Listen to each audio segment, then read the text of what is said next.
Hello दोस्तों, नमस्कार। मेरा नाम है हबी और आप सुन रहे हैं डरावनी कहानी। दोस्तों, आप सभी से विनम्र विनती है कि आप मेरे यूट्यूब चैनल को सब्सक्राइब करें। धन्यवाद। चलिए कहानी की ओर बढ़ते हैं। कालाहांडी गांव की चुड़ैल। ओडिशा के कालाहांडी जिले में एक छोटा सा गांव था। चारों ओर घना जंगल, बीच में बिखरे हुए कुछ कच्चे मकान और गांव के ठीक बाहर एक पुराना तालाब। गांव के बुजुर्ग कहते थे कि इस तालाब के किनारे रात को कोई नहीं जाता, क्योंकि वहां एक औरत की आत्मा भटकती है, जिसे लोग कालाहांडी की चुड़ैल कहते थे।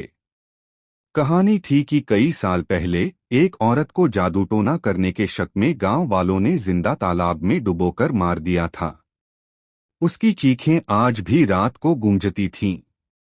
तब से हर अमावस्या की रात वो औरत सफेद साड़ी में, खुले बालों के साथ उसी तालाब से बाहर निकलती, और जिस किसी ने उसकी आंखों में देखा, वो सुबह तक जिंदा नहीं बचता।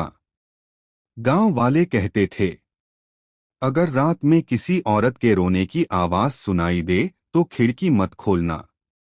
अगर तालाब से घंटियों की आवाज आए तो समझ लो चुड़ैल किसी को ढूंढ रही है। अमावस्या की रात एक बार गांव के चार लड़के राजेश, बबलू, हरी और सोहन इस कहानी का सच जानने की जिद करने लगे। सबने तय किया कि अमावस्या की रात को वे तालाब के पास जाएंगे। आधी रात को जब पूरा गांव सो गया, चारों दोस्त हाथ में लालटेन लिए तालाब की ओर निकल पड़े। जैसे ही वे पास पहुंचे, ठंडी हवा चलने लगी, मानो पूरा जंगल जाग उठा हो। पानी के ऊपर धुंध छा गई और अचानक घंटी की धीमी धीमी आवाज सुनाई देने लगी।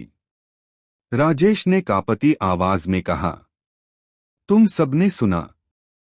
ये वही घंटी है जिसकी बात लोग करते हैं। तभी तालाब का पानी धीरे धीरे उबलने लगा। कुछ ही पलों में पानी के बीच से एक औरत निकली, सफेद कपड़ों में, लंबे खुले बाल, चेहरा काला पड़ चुका और आंखें लाल आग जैसी चमक रही थीं। मौत का खेल। वो औरत धीरे धीरे किनारे की ओर बढ़ने लगी। चारों दोस्त डर से वहीं जम गए। अचानक उसने जोर से चिल्लाया, किसने मेरी नींद तोड़ी? हरी डर के मारे भागने लगा, लेकिन चुड़ैल ने हाथ हिलाया और हरी चीख मारते हुए जमीन पर गिर पड़ा। उसका शरीर तड़पता रहा और कुछ ही सेकंड में उसकी आंखें सफेद हो गईं। बाकी तीन दोस्त जान बचाकर भागने लगे, लेकिन चुड़ैल की चीखें पूरे जंगल में गूंज उठीं। बबलू ठोकर खाकर गिर पड़ा और चुड़ैल उसके ऊपर झपटी। उसके चीखने की आवाज कुछ ही देर में बंद हो गई।